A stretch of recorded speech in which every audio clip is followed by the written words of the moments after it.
ഇന്നത്തെ നമ്മുടെ റെസിപ്പി വളരെ എളുപ്പത്തിൽ നല്ല പെർഫെക്റ്റ് ആയിട്ട് നമുക്ക് ബേക്കറിയിൽ നിന്നൊക്കെ കിട്ടുന്ന സെയിം ടേസ്റ്റിൽ എങ്ങനെയാണ് വീട്ടിൽ എഗ് പപ്സ് തയ്യാറാക്കുന്നതെന്ന് നോക്കാം. ഈ ഒരു മുട്ട പപ്സ് നമ്മൾ ബേക്കറിയിൽ നിന്നൊക്കെ കിട്ടുന്നത് പോലെ തന്നെ മുകൾ ഭാഗം നല്ല ക്രിസ്പി ആയിട്ട് ഇതുപോലെ പൊടിഞ്ഞ് വീഴുന്ന രീതിയിലുള്ള ഒരു എഗ് പപ്സ് ആണ് കേട്ടോ. ഇത് ഓവൻ ഇല്ലാതെയും ഓവനിലും ഞാൻ കാണിക്കുന്നുണ്ട്, എങ്ങനെയാണെന്ന് നോക്കാം. അപ്പോൾ ഇതിന് വേണ്ടിയിട്ട് നമുക്കൊരു ബൗൾ എടുത്തിട്ട് ഇതിലേക്ക് 2.5 കപ്പ് അളവിൽ മൈദ ഇതിലേക്ക് ചേർത്ത് കൊടുക്കാം. 250 ml മെഷർമെൻറ്റ് കപ്പിലാണ് ഞാൻ മൈദ എടുക്കുന്നത്. ഈ ഒരു ബൗളിലേക്ക് ഇട്ട് കൊടുത്തതിന് ശേഷം ആവശ്യത്തിനുള്ള ഉപ്പിട്ട് കൊടുത്ത് നന്നായിട്ട് മിക്സ് ചെയ്തിട്ട് എടുക്കണം. ഇനി ഇതിലേക്ക് നമുക്ക് ആവശ്യത്തിന് വെള്ളം ഒഴിച്ചിട്ട് നമ്മൾ ചപ്പാത്തി മാവൊക്കെ കുഴച്ചെടുക്കുന്ന ആ ഒരു പരുവത്തിലാണ് ഇത് നമ്മൾ കുഴച്ചെടുക്കേണ്ടത്. അപ്പോൾ നോക്കിയിട്ട് ആവശ്യത്തിനനുസരിച്ച് വെള്ളം ഒഴിച്ചിട്ട് നമുക്കിത് കുഴച്ചെടുക്കണം. ഒരു 2-3 മിനിറ്റ് വരെ നന്നായിട്ട് ഇതുപോലെ ഇങ്ങനെ കുഴച്ചെടുത്ത് വെക്കുകയാണെങ്കിൽ മാവ് നല്ല സോഫ്റ്റായിട്ട് കിട്ടും കേട്ടോ. അപ്പോൾ നമ്മുടെ മാവ് ഇവിടെ റെഡി ആയിട്ടുണ്ട്. ഇനി നമ്മൾ കൗണ്ടർ ടോപ്പ് നല്ല വൃത്തിയാക്കിയതിന് ശേഷം അല്പം പൊടിയൊന്ന് തൂവുക.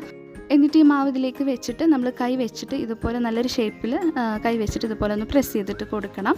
ഇനി നമുക്കിത് നന്നായിട്ടൊന്ന് പരത്തിയെടുക്കുകയാണ് വേണ്ടത്. അതിന് മുമ്പായിട്ട് ഇതിൻ്റെ താഴെയും മുകളിലായിട്ട് അല്പം പൊടിയൊന്ന് വിതറി കൊടുത്തിട്ട് നന്നായിട്ട് ഇതൊന്ന് പരത്തി കൊടുക്കാം. ഒരു റെക്റ്റാങ്കിൾ ഷേപ്പിൽ നമുക്കിതൊന്ന് പരത്തി കൊടുക്കുകയാണ് ഏറ്റവും നല്ലത്. അതിനുശേഷം പിന്നെ നമ്മൾ ഇതിലേക്ക് ചേർക്കുന്നത് ബട്ടറാണ്. ബട്ടർ നമ്മൾ ഫ്രിഡ്ജിൽ നിന്ന് എടുത്ത ഉടനെ ഉപയോഗിക്കരുത്. പിന്നെ ഞാനിവിടെ എടുക്കുന്നത് അൺസോൾട്ടഡ് ബട്ടറാണ് കേട്ടോ. ഫ്രിഡ്ജിൽ നിന്ന് എടുത്ത് 1 മണിക്കൂർ കഴിഞ്ഞാൽ ഇതുപോലെ നല്ല സോഫ്റ്റായിട്ട് കിട്ടും. അപ്പോൾ ആ ഒരു പരുവത്തിൽ വേണം നമ്മൾ ഇതിലേക്ക് തേച്ച് കൊടുക്കാനായിട്ട്.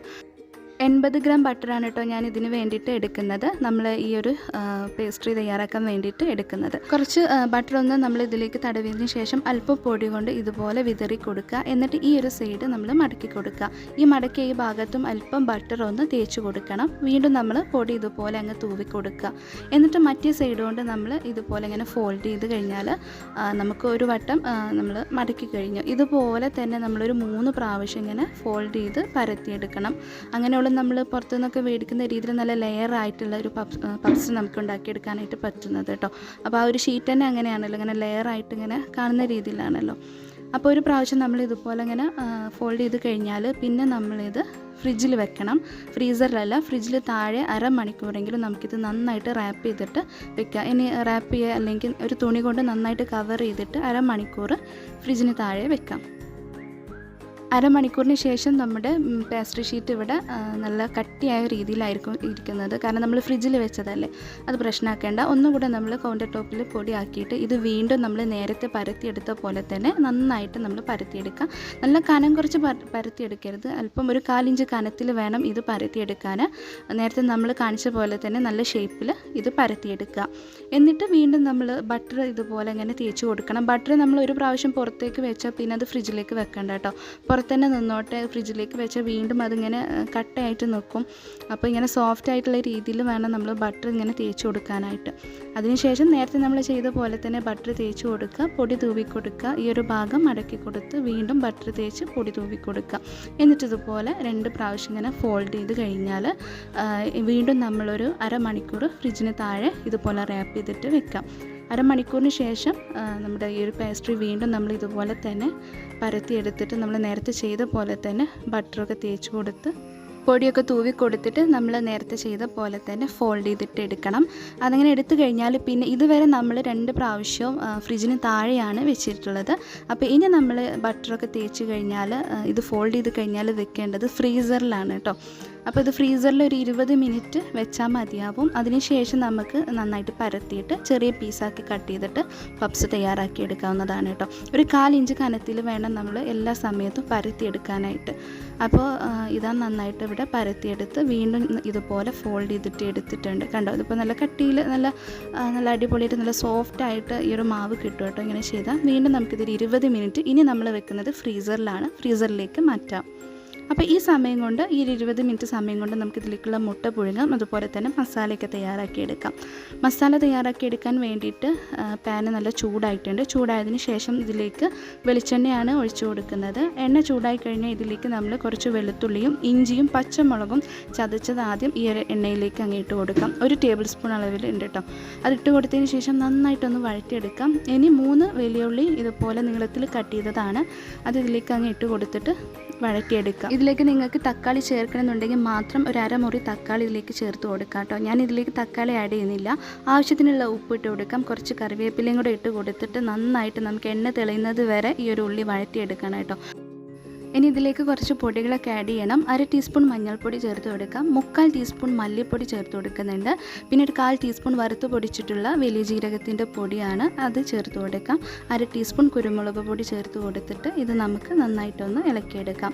ഇനി ഇതിലേക്ക് നിങ്ങൾക്ക് നല്ലൊരു റെഡ് കളർ വേണമെന്നുണ്ടെങ്കിൽ മാത്രം മുളക് പൊടി ചേർത്ത് കൊടുക്കാം കേട്ടോ. ഞാനിവിടെ ഒരു 1/4 ടീസ്പൂണിൻ്റെ അടുത്ത് മുളക് പൊടി ഇതിലേക്ക് ചേർത്ത് കൊടുക്കുന്നുണ്ട്. എന്നിട്ട് നന്നായിട്ട് നമുക്കിതൊന്ന് എണ്ണ തെളിയുന്നത് വരെ നന്നായിട്ട് വഴറ്റിയെടുക്കേണ്ടതാണ്. മസാലയൊക്കെ നന്നായിട്ട് വെന്ത് കഴിഞ്ഞ് വരുമ്പോൾ തീ ഓഫ് ചെയ്തതിന് ശേഷം നമുക്ക് ഒരു നുള്ള്, വളരെ കുറച്ച് മാത്രം ഗരം മസാല ഇതുപോലെ ഇങ്ങനെ വിതറി കൊടുക്കുക. എന്നിട്ട് നന്നായിട്ട് അങ്ങ് ഇളക്കി കഴിഞ്ഞാൽ നമ്മുടെ മസാല റെഡി കേട്ടോ. അപ്പോൾ ഈ ഒരു കൂട്ടാണ് നമ്മൾ അതിനകത്തേക്ക് വെക്കുന്നത്. അപ്പോൾ ഇത് നല്ല ടേസ്റ്റുള്ളൊരു മസാലയാണ് കേട്ടോ. അതിന് തക്കാളി നിങ്ങൾക്ക് വേണമെന്നുണ്ടെങ്കിൽ ചെറിയൊരു പീസ് മാത്രം ചേർത്ത് കൊടുക്കാം. പിന്നെ ഞാനിവിടെ ഒരു 5 മുട്ട നന്നായിട്ട് പുഴുങ്ങിയെടുത്തിട്ടുണ്ട്. ഞാനിവിടെ 9 പപ്സാണ് തയ്യാറാക്കുന്നത് കേട്ടോ. അപ്പോൾ 5 എണ്ണമാണ് ഞാനിവിടെ പുഴുങ്ങിയെടുത്തിരിക്കുന്നത്. പിന്നെ ഒരു മുട്ട ഒരു ബൗളിലേക്ക് പൊട്ടിച്ചൊഴിച്ചിട്ടുണ്ട്. ഇതൊരു സ്പൂൺ വെച്ചിട്ട് നന്നായിട്ട് അങ്ങ് ബീറ്റ് ചെയ്തിട്ട് എടുക്കണം. ഇത് നമുക്ക് മാറ്റി വയ്ക്കാം. 20 മിനിറ്റ് ഫ്രീസറിൽ വെച്ചിട്ടുള്ള നമ്മുടെ പേസ്ട്രി ഷീറ്റാണിത്. അപ്പോൾ ഇതുപോലെ നല്ല സോഫ്റ്റായിട്ട് കുറച്ചും കൂടി ഒന്ന് പൊങ്ങിയ രീതിയിലായിരിക്കും നമ്മൾ ഫ്രീസറിലൊക്കെ വെച്ച് എടുക്കുമ്പോൾ നമുക്ക് കിട്ടുന്നത് കേട്ടോ. ഇനി ഇത് നമ്മൾ അല്പം കൗണ്ടർ ടോപ്പിൽ അല്പം പൊടി ഒന്ന് തൂവി കൊടുത്തതിന് ശേഷം ഇത് നമുക്ക് പരത്തിയെടുക്കാം. ഇനി ഫോൾഡ് ഒന്നും നമ്മൾ ചെയ്യേണ്ട ആവശ്യമില്ല. ഇത് നന്നായിട്ട് അങ്ങ് ഒരു ഷേപ്പിലാക്കി പരത്തിയെടുത്തിട്ട് നമ്മൾ ചെറിയ പീസാക്കി കട്ട് ചെയ്തെടുത്തിട്ട് നമുക്ക് പപ്സ് പെട്ടെന്ന് തന്നെ തയ്യാറാക്കി എടുക്കാവുന്നതാണ്.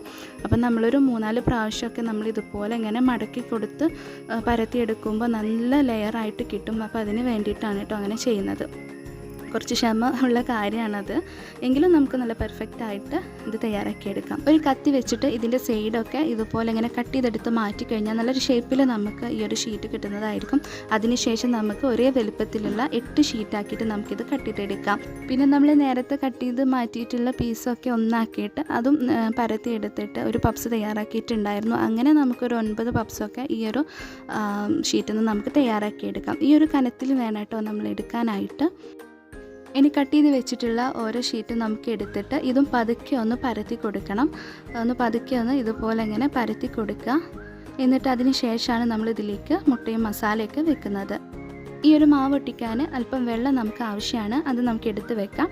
ഇനി നമുക്ക് ഈ ഒരു ഷീറ്റിൻ്റെ സെൻറ്റർ ഭാഗത്തേക്ക് 1 സ്പൂണ് മസാല നമുക്കിതുപോലെ പരത്തിയിട്ട് വെച്ച് കൊടുക്കാം.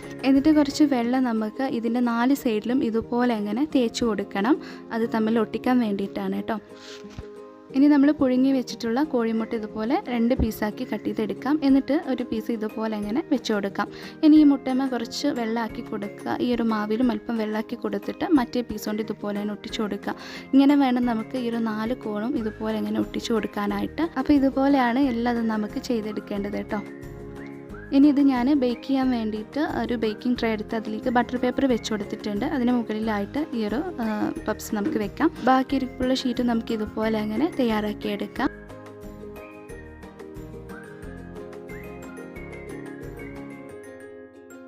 അപ്പോൾ ഞാൻ 6 എണ്ണമാണ് ബേക്ക് ചെയ്യാൻ പോകുന്നത്. അതിൻ്റെ സൈഡിലൊക്കെ കാണുന്നത് ബാക്കി വന്നിട്ടുള്ള പീസ് അങ്ങനെ ഇട്ട് കൊടുത്തതാണ് കേട്ടോ. ഇനി ഇതിൻ്റെ മുകളിലൂടെ നമുക്ക് നേരത്തെ നമ്മൾ ബീറ്റ് ചെയ്ത് വെച്ചിട്ടുള്ള മുട്ടയുണ്ടല്ലോ, അതൊന്ന് ബ്രഷ് ചെയ്ത് കൊടുക്കണം. മുട്ടയ്ക്ക് പകരം നമുക്ക് വെറും പാൽ അങ്ങനെ ബ്രഷ് ചെയ്ത് കൊടുത്താലും മതിയാവുന്നതാണ്.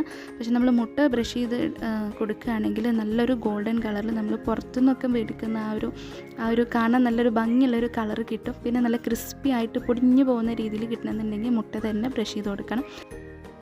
അപ്പോൾ എല്ലാതും ഇതുപോലെ ബ്രഷ് ചെയ്ത് കൊടുത്തതിന് ശേഷം നമുക്കിതൊരു 10 മിനിറ്റ് 170 ഡിഗ്രി സെൽഷ്യസിൽ 10 മിനിറ്റ് പ്രീ ഹീറ്റ് ചെയ്ത് വെച്ച ഓവനിലേക്ക് വെച്ച് കൊടുക്കണം.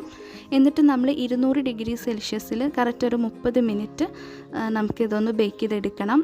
ഇതിൻ്റെ മേലെയും താഴെയും ചൂട് കിട്ടുന്ന രീതിയിലുള്ള ആ ഒരു മോഡ് നമ്മൾ സെലക്ട് ചെയ്ത് കൊടുക്കണം കേട്ടോ. ഇത് OTG ആണ്. അപ്പോൾ നമുക്ക് ഒരു അരമണിക്കൂർ വെയിറ്റ് ചെയ്യാം. ഇനി ഓവൻ ഇല്ലാതെ ഇത് ബേക്ക് ചെയ്യണമെന്നുണ്ടെങ്കിൽ നമ്മൾ എടുക്കുന്ന പാന് നന്നായിട്ട് അങ്ങ് ചൂടാക്കി എടുക്കണം. ഒരു 5 മിനിറ്റ് ഞാനത് അടച്ച് വെച്ച് ചൂടാക്കിയിട്ട് അതിലേക്ക് ഒരു തട്ടോ ഒരു സ്റ്റാൻഡോ വെച്ച് കൊടുക്കാം. എന്നിട്ട് നമ്മുടെ ഈ ഒരു പാത്രം അതിലേക്ക് അങ്ങ് വെച്ച് കൊടുത്തതിന് ശേഷം ഇതിന് മുകളിലായിട്ട് നമ്മൾ നേരത്തെ ബീറ്റ് ചെയ്ത് വെച്ചിട്ടുള്ള മുട്ടയൊന്ന് ബ്രഷ് ചെയ്ത് കൊടുക്കാം. ഇനി ഇത് നമ്മൾ മീഡിയം ഫ്ലെയിമിലിട്ടിട്ട് വേണം ബേക്ക് ചെയ്തെടുക്കാൻ. പറ്റ കൂടുതലായിട്ട് തീ കൂട്ടി വെക്കരുത് കേട്ടോ, അങ്ങനെയാണെന്നുണ്ടെങ്കിൽ പെട്ടെന്ന് കരിഞ്ഞു പോവും. അടച്ച് വെച്ചിട്ട് നമുക്കിതൊരു 40 to 45 മിനിറ്റ് നമുക്കിത് ബേക്ക് ചെയ്തെടുക്കേണ്ടി വരും കേട്ടോ. പിന്നെ നമ്മൾ എടുക്കുന്ന പാനിനനുസരിച്ചായിരിക്കും നമുക്ക് ഇത് ബേക്കായി കിട്ടുന്നത്. ആദ്യത്തെ ഒരു 15 മിനിറ്റ് നമ്മൾ ഇതുപോലെ അങ്ങനെ വെച്ച് കൊടുക്കുക. അതിനുശേഷം തുറന്നിട്ട് തിരിച്ചും ഓരോ സൈഡിലേക്ക് തിരിച്ചിട്ട് കൊടുത്തിട്ട് നമുക്കിത് ബേക്ക് ചെയ്തെടുക്കേണ്ടി വരും. ഒരു 45 മിനിറ്റ് ആകുമ്പോൾ ഒന്ന് ചെക്ക് ചെയ്ത് നോക്കുക. ഇല്ലാന്നുണ്ടെങ്കിൽ വീണ്ടും ഒരു 5 മിനിറ്റ് വെച്ച് കൊടുത്താൽ മതിയാവും. ഓവനിലുള്ളത് ഇതാ ഇവിടെ ബേക്കായി കൊണ്ടിരിക്കുന്നുണ്ട്. കറക്റ്റ് ഒരു അരമണിക്കൂറായപ്പോൾ നന്നായിട്ട് ബേക്കായിട്ട് നമ്മുടെ എഗ് പപ്സ് ഇവിടെ റെഡി ആയിട്ടുണ്ട്.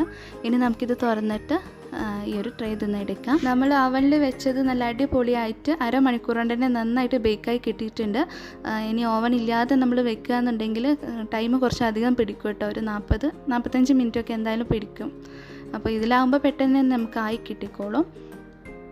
അപ്പോൾ നന്നായിട്ട് ഇവിടെ നല്ല അടിപൊളിയായിട്ട് നമ്മൾ ബേക്കറിയിൽ നിന്നൊക്കെ കിട്ടുന്ന സെയിം ടേസ്റ്റും ആയിരുന്നു. അതിൻ്റെ മുകൾ ഭാഗം തൊട്ട് നോക്കിയാൽ കണ്ടോ, ഇതുപോലെ പൊടിഞ്ഞ് വീഴുന്ന ആ ഒരു പരുവുണ്ടല്ലോ, അതുപോലെയാണ് നമുക്ക് ഈ ഒരു പപ്സും കിട്ടിയിട്ടുള്ളത്. നല്ല അടിപൊളി നമ്മൾ ബേക്കറിയിൽ നിന്നൊക്കെ കിട്ടുന്ന സെയിം പപ്സ് പോലെയാണ് കേട്ടോ.